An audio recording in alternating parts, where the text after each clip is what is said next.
c'est compliqué de présenter Monsieur Terranti. Je dire, il y a tellement de choses à dire sur vous, professeur. Vous êtes pour moi le référent de la pédopsychiatrie en Algérie. Premier pédopsychiatre d'ailleurs, parce que… Pas tout à fait exact, je ne suis pas le premier, non, non. Il y a d'autres collègues qui sont tout aussi anciens que moi, il y en a au moins 3 ou 4, donc qui sont un peu les fondateurs de la pédopsychiatrie. Oui, mais j'ai Oui. découvert qu'effectivement, en préparant ce webinaire, que la pédopsychiatrie était une spécialité relativement récente en Algérie. Tout à fait, tout à fait. Oui, la première promotion remonte à 2017. Je rappelle que donc, absolument. Vous êtes spécialiste dans cette discipline et que vous êtes chef de service à l'EHS psychiatrique de Constantine. Dans les intervenants, je remercie également le professeur Rizlan Benjeloun, qui, elle, nous fait l'amitié d'être avec nous aujourd'hui depuis Casablanca, professeur de l'enseignement supérieur en pédopsychiatrie, chef de service au CHU Ibn Rochid de Casablanca, au service de pédopsychiatrie. Elle fait plein de choses. Elle est consultante également externe pour l'OMS et l'ONU, présidente de l'association, alors est-ce que je prononce bien, Rajae, c'est ça, fondatrice et ancienne présidente de la Société marocaine de pédopsychiatrie et professions associées, la SMPPA, et vous êtes également membre du conseil d'administration du Bureau international des droits de l'enfant, IBCR. J'ai rien oublié, professeur Benjeloun. Et professeur Gadou, qu'est-ce que je peux vous dire? Vous m'auriez envoyé votre fiche, je vous aurais présenté. Non, je vous taquine, pédopsychiatre, qui nous fait l'amitié d'être avec nous aujourd'hui depuis Monastir. Qu'est-ce qu'on peut dire de vous, professeur Gadou? Beaucoup de choses. Ah oui, mais justement, il y a tellement de choses à dire. On va dire simplement que je suis en exercice à Monastir en Tunisie, où j'ai eu l'honneur et le plaisir de fonder un peu la spécialité dans cette région du centre tunisien. Et qu'en plus de ça, je milite dans le cadre d'associations pour le droit des enfants avec autisme et troubles du développement pour avoir des services. Et on le fait dans le cadre plus de la société civile associatif. Et dans le même cadre aussi, c'est-à-dire associatif, mais à l'échelle un peu transnationale ou bien dans la région arabe ou d'Afrique, j'ai eu aussi le plaisir et l'honneur de fonder avec certains collègues, dont certains, justement, Rizlan et Idriss ici présents, la société, par exemple, africaine de psychiatrie de l'enfant, de santé mentale de l'enfant, l'African Association for Child and Adolescent Mental Health, ainsi que nous étions et nous sommes toujours membres de l'association représentant le monde arabe et le Moyen-Orient qui s'appelle IMACAPAP. Et en plus de ça, je suis aussi actif dans l'association internationale de pédopsychiatrie en tant que responsable d'un des programmes importants de formation qui s'appelle le Donald Cohen Fellowship Program. Mais je vais y revenir si vous voulez. C'est pour dire que j'ai un petit peu cette espèce de privilège de à la fois représenter mon pays et aussi de par quelques casquettes internationales, d'avoir aussi une vue de ce qui se passe un peu dans les pays voisins, dans la région et dans le monde de façon globale. Merci. En tout cas, merci à tous les 4 d'être là. Alors justement, la pédopsychiatrie est malmenée depuis, on va dire, depuis une année. Enfin, la pédopsychiatrie est confrontée à des problématiques que bon nombre de spécialités rencontrent depuis un an maintenant. Comment vous tous y avez-vous fait face? Alors, c'est vrai qu'on s'est dit qu'on allait, plutôt que de laisser des communications collégiales, peut-être vous laisser le choix d'interagir avec vos collègues, mais on va, pour ne pas bouleverser le programme, peut-être laisser la place, comme on l'avait prévu, au professeur Idriss Terranti, qui va nous faire un retour d'expérience sur la situation algérienne, si vous le voulez bien, professeur. Oui, d'accord. Je vais commencer donc par rappeler d'abord le contexte un peu algérien, peut-être que nous partageons avec certains pays, notamment peut-être la Tunisie, je ne sais pas très bien, peut-être avec le Maroc aussi. Je dirais que le contexte général, économique, compte beaucoup dans ses répercussions sur nos pratiques. C'est notre expérience vécue qui nous l'a enseigné. Et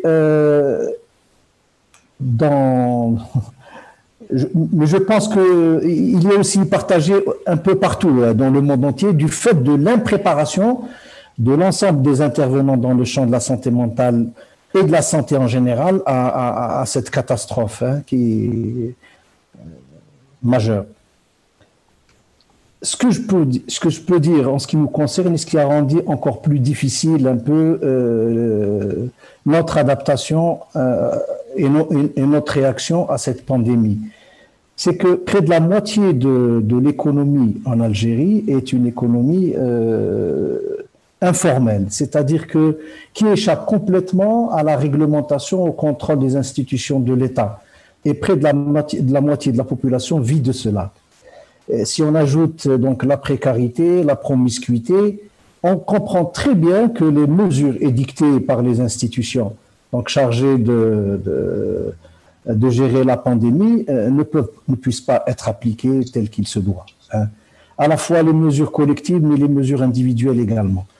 Il est pratiquement impossible pour donc les pouvoirs publics de contrôler le territoire et les personnes, hein, y compris les institutions publiques. Ça a été vraiment une épreuve terrible. Sur le plan de la santé, nous avons un peu trois éléments qui nous caractérisent. Nous avons un dispositif, donc une infrastructure de santé extrêmement importante, dense, en structure et en personnel, mais malheureusement qui se caractérise plutôt par une inefficacité terrible, une perte d'efficacité, disons, et d'efficience, et par une désorganisation dans la gestion, qui rend extrêmement difficile la réaction et l'adaptation. Nous avons également, notamment ces 2 dernières années, une restriction budgétaire extraordinaire du fait de la crise que nous traversons. Pour ce qui est du contexte des soins en pédopsychiatrie de manière particulière, vous l'avez déjà dit, le dispositif de soins et de formation est très récent en Algérie, de à peine quelques années. Nous avons formé à peine une trentaine de spécialistes dans le domaine. Mais ce qui est le plus difficile, c'est que nous n'arrivons pas encore à nous différencier et des lieux et des pratiques de psychiatrie adulte. C'est-à-dire que nous sommes encore considérés, vus et gérés comme étant un appendice de la psychiatrie adulte dans les hôpitaux psychiatriques, sans programme, de santé mentale de l'enfant et de l'adolescent particulier, sans nomenclature particulière et sans profil de formation particulier, sauf pour ce qui est des spécialistes en pédopsychiatrie, bien entendu.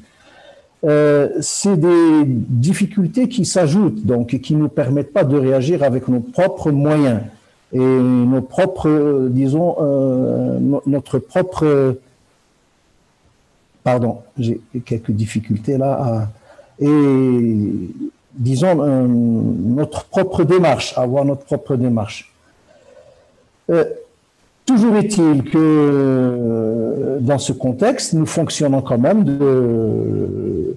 et nous arrivons, en ce qui nous concerne, à faire fonctionner un service avec donc une équipe pluridisciplinaire, avec des psychologues, des éducateurs, des orthophonistes, des psychomotriciens, des ergothérapeutes, et qui s'est enrichi depuis 5 ans maintenant par des étudiants en spécialité, des pédopsychiatres, des résidents en pédopsychiatrie. Et nos prestations comprennent des consultations de diagnostic et de prise en charge, des évaluations en psychologie, psychomotricité, orthophonie et ergothérapie, des consultations de liaison auprès des services hospitaliers, de médecine, des consultations de conseil et d'expertise auprès des institutions éducatives, judiciaires et des services sociaux, et enfin des hospitalisations de jour pour enfants qui présentent essentiellement des troubles du spectre de l'autisme et parfois d'autres troubles neurodéveloppementaux. Notre service est très caractérisé par un état de dégradation très avancé. C'est une ancienne structure pour adultes qui n'était pas du tout adaptée et qui nous a été confiée donc pour la pédopsychiatrie. Avec beaucoup d'efforts, nous avons réussi, après plusieurs années, à obtenir un financement pour un réaménagement du service. c'est à l'état de projet. Et là, c'est une des conséquences. Donc, les choses se sont arrêtées au niveau de projet.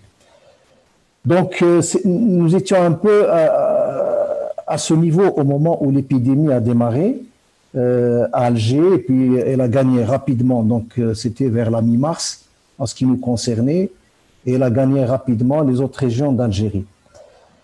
Les premières décisions de restriction ont été prises vers la mi-mars, et la décision d'arrêter les transports publics et privés avec donc une libération de la moitié des employés, en particulier des employés femmes qui ont des enfants en bas âge, ont carrément, disons, paralysé le service. Les 10 premiers jours, les 2 premières semaines, donc des mesures de confinement et d'arrêt brutal des transports ont été carrément une désertion totale. Nous nous sommes retrouvés uniquement avec des gens qui avaient des voitures, parmi les médecins en particulier, donc une équipe de médecins, et quelques psychologues pour, disons, faire face encore aux consultations qui continuaient de venir. Il faut dire aussi que les consultants se sont arrêtés net. Déjà, les parents avaient peur de venir, d'une part, et d'autre part, ils n'avaient pas de moyens de transport. Donc, le flux des patients, qui était, bon, disons, à peu près d'une trentaine, une vingtaine, trentaine par jour auparavant, c'était complètement presque arrêté, quoi. On recevait 4, 5 consultations par jour. Les gens ne pouvaient plus venir. Donc, beaucoup de parents ont arrêté carrément les soins, donc ils ne pouvaient plus venir. Ils ont laissé les enfants à la maison. Alors, nous avons réagi en mettant sur pied une petite organisation, en permettant à certains de se déplacer et en créant une petite équipe d'urgence. Donc, nous avons arrêté les consultations habituelles, normales, et les prises en charge habituelles, et nous nous sommes concentrés uniquement sur les consultations d'urgence en faisant des roulements pour faire, disons, pour être là quand s'il y avait des urgences qui venaient. Bon, il y avait effectivement des consultations d'urgence. La plupart des consultations, donc, étaient quelques consultations. On avait eu des adolescents, essentiellement, qui faisaient des états de panique en rapport justement avec l'épidémie du Covid. Certains enfants, beaucoup plus rares, ont fait des troubles anxieux, de troubles obsessionnels compulsifs qui ont démarré en rapport ou qui ont été exacerbés durant l'épidémie de Covid. Nous avons eu aussi beaucoup de parents d'enfants dont les prises en charge pour troubles du spectre de l'autisme ont été interrompues, étaient en détresse totale avec des troubles du comportement de leurs enfants qui ont repris. Et nous avons essayé de faire face donc à ces consultations d'urgence essentiellement pendant près de 2 à 3 mois.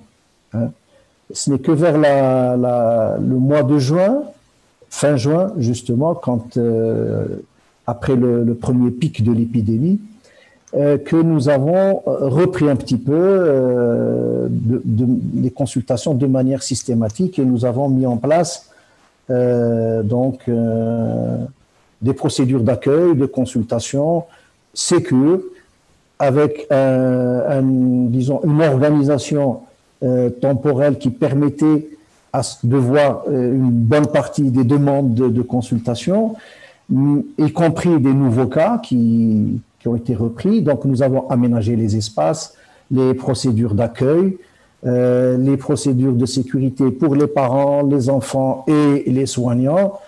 Et donc, nous avons aussi reçu du matériel qui manquait terriblement, du matériel de protection, qui manquait terriblement les deux premiers mois carrément. Il a fallu se débrouiller par nos propres moyens.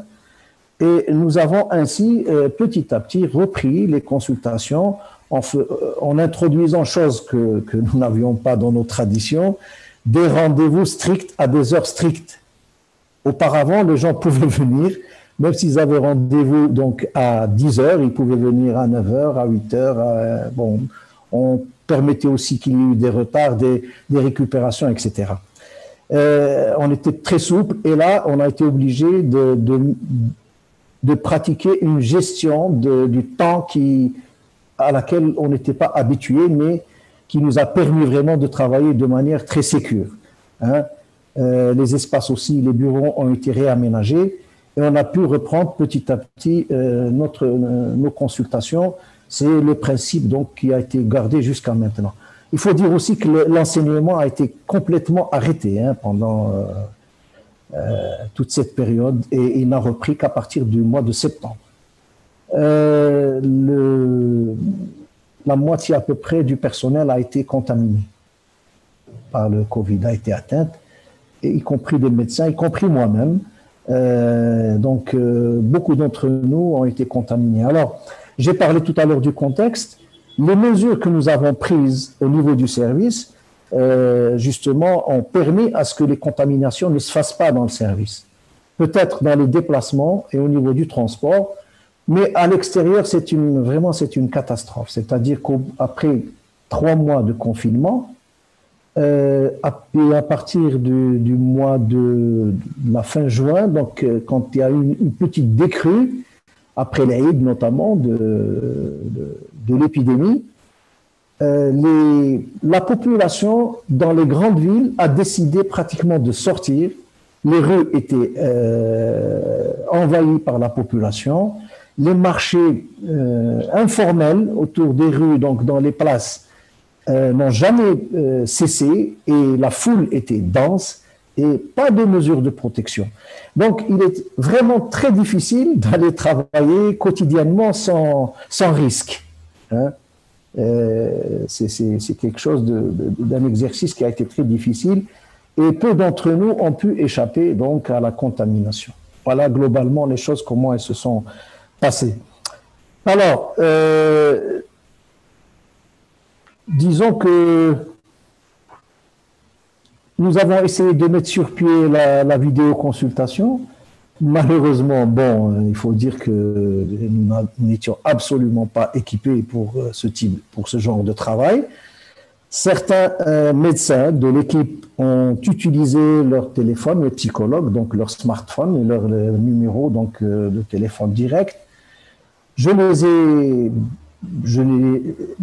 les ai pas encouragés, je ne les ai pas découragés parce que je trouve que l'hôpital doit disposer d'une plateforme de communication qui permette aux soignants de rester en communication avec les parents de manière continue s'il le faut, répondre aux questions, etc. et faire de la guidance, continuer à faire de la guidance. Et aussi rester en contact entre eux, parce que tout ce qui s'est passé a éloigné les praticiens les uns des autres. L'hôpital de jour n'a pas pu réouvrir, les consultations, les équipes donc, font des rotations et ne se rencontrent pas, les staffs autour des dossiers ne se font plus, ils ont été remplacés par des briefings de fin de journée, quotidiens, alors qu'il y avait des réunions hebdomadaires pour faire les points, qui étaient aussi sur les prises en charge, mais il y avait aussi une réunion hebdomadaire institutionnelle qui s'occupait un peu de la coordination des activités de soins, mais aussi des différents problèmes qui se posaient à l'institution. Tout ceci donc a été pratiquement détruit par cette pandémie.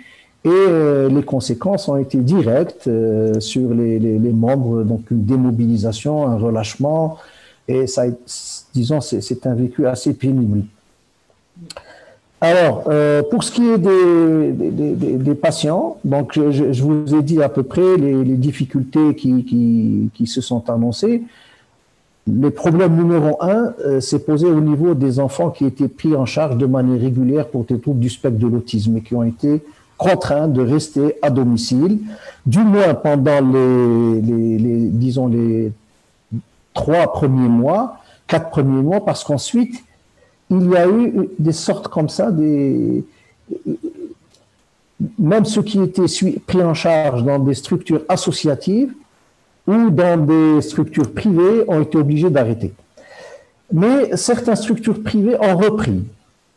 C'est des structures, essentiellement, c'est des structures constituées par des psychologues et des orthophonistes qui se sont plus ou moins spécialisés dans l'autisme sans formation préalable et surtout sans qu'il y ait donc un peu de, disons, une visibilité de leur activité. Hein. Est-ce qu'elle est conforme aux recommandations? Est-ce qu'elle est éthique, etc. Un véritable marché s'est développé autour de cette question de l'autisme qui a flambé justement après un peu la reprise des activités du moment que les structures habituelles, notamment les structures associatives et quelques hôpitaux psychiatriques, pédopsychiatriques qui s'occupent de ça, ont fermé. Donc la reprise est récente. Et en ce qui nous concerne, l'hôpital de jour n'a pas encore repris. Voilà. Donc, ceci est une conséquence extrêmement importante et dramatique. Beaucoup d'enfants ont stagné et ont même régressé, ont perdu quand on a repris les contacts avec les parents. Les parents étaient dans une détresse terrible. Ils ont eu énormément de difficultés à gérer donc les changements. Hein, et certains enfants qui étaient habitués à des routines pour partir dans des lieux de prise en charge, etc., ont été complètement déstabilisés. Pour vous donner un exemple, hein, il y a des parents, notamment j'ai en tête quelqu'un qui était carrément, qui mettait chaque jour son enfant dans la voiture pour sortir, faire un tour durant la période du couvre-feu, hein, au moment où il y avait le couvre-feu, parce que c'était l'horaire où l'enfant attendait son père justement pour sortir. Et il fallait que cette sortie se fasse, sinon ça a été donc c'est des troubles du comportement, de l'agitation, etc. Donc les impacts à ce niveau ont été terribles. Il y a eu aussi donc des troubles anxieux dont j'ai parlé tout à l'heure, notamment concernant les adolescents et les enfants. Nous avons aussi beaucoup de difficultés concernant les maltraitances et les violences. Nous n'avons pas constaté une augmentation des cas, comme l'a souligné Noufel. Ça viendra peut-être, mais nous avons eu des difficultés à gérer les cas que nous avons vus, et notamment quand il s'agissait de prendre des décisions urgentes, parce que même les services ce que nous appelons nous de la solidarité, qui sont impliqués donc dans le soutien social, juridique à ces enfants et à ces familles, ont réduit leur activité, et même les magistrats ont réduit leur activité. Donc, pour appliquer des décisions urgentes, c'est devenu très difficile, et nous avons eu des cas comme ça. Donc, concernant les problèmes scolaires, les retombées ne sont pas encore arrivées. C'est maintenant qu'elles commencent, à peine. Hein. Pour ce qui est des maltraitances, nous n'avons pas vraiment une vue sur la situation. Et les quelques cas que nous avons eus, disons, n'ont pas montré une augmentation du nombre de cas. Je ne sais pas à quoi c'est dû. Peut-être que ça va venir maintenant. On ne sait pas. Donc, voilà donc ce qui nous a caractérisé un petit peu. Maintenant, nous sommes à un moment donc de reprise. Les leçons, c'est que nous devons absolument disposer, en cas de coup dur futur ou de nécessité donc de mesures de travail exceptionnelles où les gens ne se rencontrent pas, de disposer vraiment d'une plateforme de communication.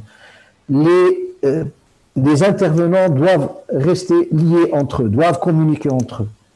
Ceci ne doit pas se rompre et malheureusement, nous avons eu des ruptures à ce niveau. La relation avec les parents doit être facile et possible à tout moment. Et si la téléconsultation ne remplace absolument pas donc la consultation in vivo, et elle permet quand même de maintenir dans des situations comme celles que nous avons connues, il n'y avait absolument pas de transport, donc les parents étaient paralysés. de maintenir un minimum donc d'activité et de guidance qui pouvait soulager beaucoup de situations. Les autres leçons, c'est que bon, elles font partie du contexte général de la pratique pédopsychiatrique en Algérie et qui vont être résolues donc par le fait que nous disposions d'un plan de santé mentale de l'enfant et de l'adolescent avec ses institutions, ses budgets, ses profils de formation et aussi ses propres structures. Et le fait que les services de pédopsychiatrie quittent les services de psychiatrie adulte et se retrouvent dans la communauté avec des secteurs, etc. Voilà, pour ne pas trop monopoliser la parole, on pourra reprendre, peut-être affiner certaines choses ou poser des questions auxquelles je répondrai. Voilà globalement la situation telle que nous l'avons vécue. Merci, professeur Ferranti, en tout cas, pour cette première présentation très intéressante et très claire. Je remercie d'ailleurs les téléspectateurs, les internautes qui nous suivent attentivement, et je le rappelle, qui peuvent interférer et interagir avec nous en envoyant leurs questions. Et d'ailleurs, première question, on rappelle un peu le contexte sanitaire de l'Algérie actuellement. L'Algérie est toujours sous un système de couvre-feu, c'est ça? Oui, mais bon, qui a beaucoup été élargi, donc c'est à partir de 11 heures du soir et qui a été réduit dans plusieurs wilayas. Donc voilà, le couvre-feu a été vraiment diminué grandement. Nous, c'est à 20h, on viendra faire la fête chez vous avant de rentrer. Marhaba, bienvenue. Ce qu'il faut dire, c'est que, bon, la chose aussi qu'on doit dire, c'est que nous ne savons pas, nous n'avons absolument pas de connaissances sur le nombre de cas réels dans notre pays. Hein. Nous ne pouvons absolument pas le dire parce que le nombre de cas officiels enregistrés représente les capacités à faire les tests PCR, c'est tout. Donc, elle représente les capacités des laboratoires à rendre des résultats. Et bon, il n'y en a pas beaucoup, malheureusement. Et donc, voilà. On a quand même constaté, effectivement, professeur Ferranti, sur des images récentes, comme vous disiez, vous évoquiez un relâchement dans beaucoup. Des gestes barrières. J'étais assez sidérée, malheureusement. Oui.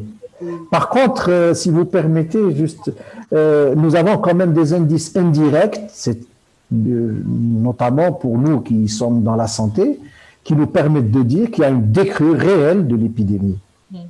Les services dédiés au Covid, pratiquement, se sont presque vidés. Il y a beaucoup de places dans les services de réanimation. Les consultations aussi Covid qui ont été mises en place pour cela se sont dégarnies grandement ces jours-ci. Donc voilà, on en est là et on ne sait pas exactement comment ni pourquoi. Oui, merci. Et je dis, voilà. Alors moi, pardon de faire des fois un peu la candide, même si je suis convaincue que ce soit le docteur Ferraggi ou le professeur Gadour ou le professeur Benjeloud connaissent votre activité par cœur. On peut rappeler le contexte, la capacité d'accueil de Constantine. Vous fédérez, vous accueillez comme ça des patients qui viennent d'un peu partout d'Algérie? Non, pas d'Algérie, disons des wilayas, ce qu'on appelle des wilayas, des départements de l'Est. À l'Est, nous avons trois services de pédopsychiatrie. Il y en a un à Constantine, un à Annaba et un à Sétif. Hein? Au total, sur le territoire national, il y a à peu près 8 services de pédopsychiatrie. 8 services de pédopsychiatrie pour un territoire immense. Hein. Ils sont tous situés donc là au niveau du nord. Hein. Et le territoire est immense. Un petit peu donc. Est-ce que vous avez constaté, professeur Ferranti, depuis le début de cette épidémie, un retard de diagnostic et du coup de perte de chance pour les jeunes patients que vous prenez en charge? Oui, absolument. J'ai dit que pendant les 3 premiers mois, pratiquement les consultations se sont presque arrêtées. Il n'y avait que de l'urgence. Ah oui, absolument, bien sûr. Tout à fait. On peut rattraper sur. Oui, oui, bien sûr. Et il suffit de relancer l'activité, et de nous redéployer, de nous permettre donc de rouvrir toutes nos structures de consultation. Bon, on pourra bien sûr rattraper. Bien sûr, nous ne pouvons faire que ce que nous pouvons faire, hein. Nos moyens sont limités tant qu'il n'y a pas un dispositif national, donc, qui fonctionne partout. On peut imaginer que les parents, la place ou le rôle des parents, qui est déjà important quand on parle de pédopsychiatrie, les parents ont été encore plus sollicités depuis le début de l'épidémie. Absolument, absolument, oui. Bon, nous avons fait que de la guidance pendant plusieurs mois. Hein. Absolument, oui, bien sûr.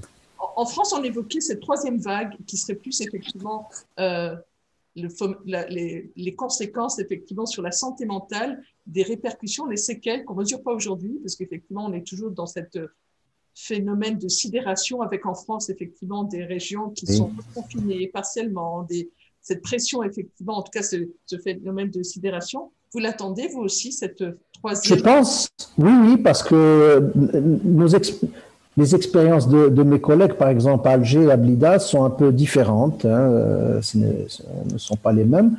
Le flux, eux, ils ont réussi à mieux conserver le flux, par exemple, de consultants et d'activités, en raison peut-être des rapports des équipes de travail avec l'administration particulière de leur institution. Donc, ils ont pu garder un flux d'échanges et de consultations plus fourni que le nôtre. Hein.